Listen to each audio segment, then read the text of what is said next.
Olá, pessoal! Tudo bem? Viemos a alguns vídeos trazendo o fundamento do que a rotação tridimensional vem tentando representar. E aqui vamos falar sobre como calcular ela. A rotação tridimensional é algo que você calcula tendo um campo vetorial tridimensional. E sendo assim, você pega como entrada um ponto tridimensional e a saída vai ser um vetor tridimensional. E é comum escrever os componentes dessa função como P, Q e R. E cada um desses é uma função de escala, ou valor, que pega o ponto tridimensional e traz como saída um número. Então será o mesmo ponto com as coordenadas x, y e z. Assim, quando você tem um campo tridimensional como esse, a imagem que você deve ter em mente é de algo como isso, onde cada ponto no espaço tridimensional tem um vetor anexado. E quando olhamos esse campo, vemos que tem muita coisa acontecendo, realmente. Mas, em princípio, o que realmente acontece é que cada ponto no espaço está associado com um vetor.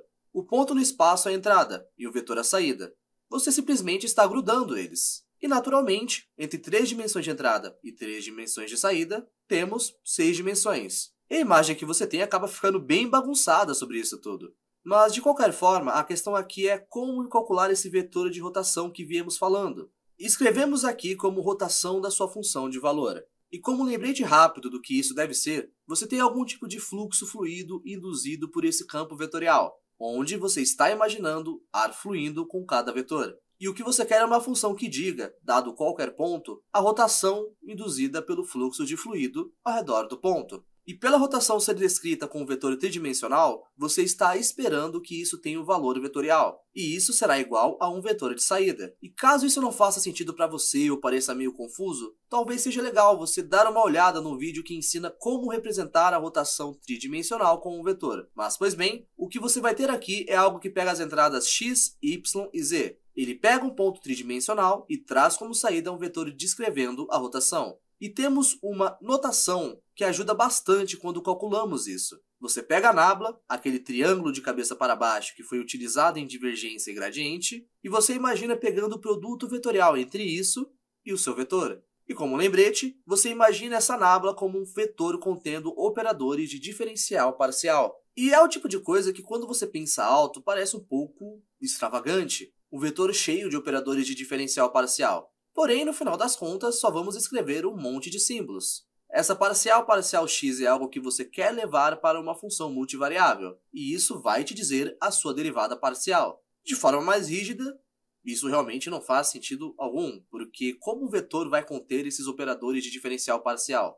O ponto é, essa série de movimentos simbólicos aqui são úteis para nos ajudar com tudo, porque quando você está multiplicando eles por algo, não é realmente multiplicação. Você vai dar para eles uma função multivariável, como P, Q ou R, os componentes de função do nosso campo vetorial, e calcular isso. E como um aquecimento, vamos ver o que iria aparecer caso fosse em 2 dimensões, onde já sabemos a fórmula para a rotação bidimensional. O que iria aparecer seria, bom, você tem uma menor mais bidimensional, assim sendo somente parcial x e parcial y. Esse é o operador del. Você vai pegar o produto vetorial entre eles e o vetor bidimensional, que é somente as funções p e q. Neste caso, p e q seriam somente funções de x e y. E por esse lado, temos um campo vetorial bidimensional, que estamos dizendo que p e y são funções de escala ou de valor com uma entrada bidimensional. Porém, por aqui, também estamos utilizando P e Q para representar com uma entrada tridimensional. Então você deve pensar neles aqui separadamente, mas é comum usar os mesmos nomes. E vamos mover aqui um pouco para representar melhor o ponto mais complicado. Quando você calcula algo como isso, o produto vetorial, você geralmente pensa como se ele estivesse pegando esses componentes diagonais e multiplicando eles. Então aqui será a nossa parcial x multiplicada com Q. Então, você subtrai esse componente diagonal aqui, parcial y, você precisa da parcial y de P.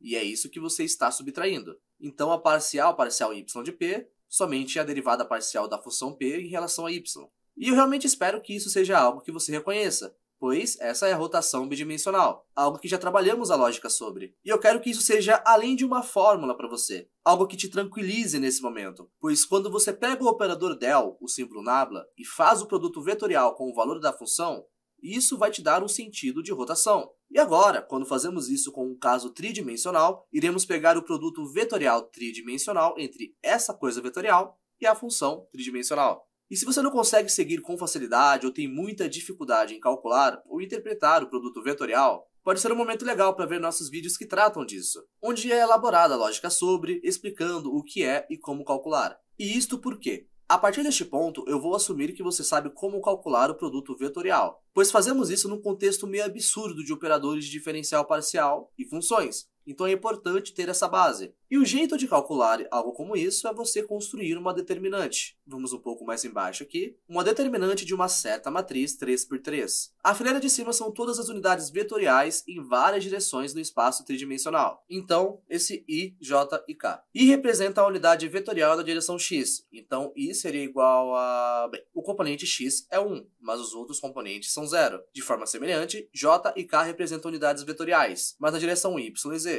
E, novamente, se não faz muito sentido do porquê estamos colocando eles aqui, ou tem dúvidas do que vou fazer, é realmente o ideal ver o vídeo sobre o produto vetorial. Mas, enfim, colocamos esses na fileira de cima como vetores. E colocar os vetores dentro de uma matriz é o truque notacional para calcular o produto vetorial. Então, vamos pegar o primeiro vetor, no qual estamos calculando o produto vetorial, e colocar os seus componentes na próxima fileira. E vai aparecer desse jeito, com a próxima fileira tendo uma parcial X, depois o segundo componente e o terceiro componente, Z, a parcial Z.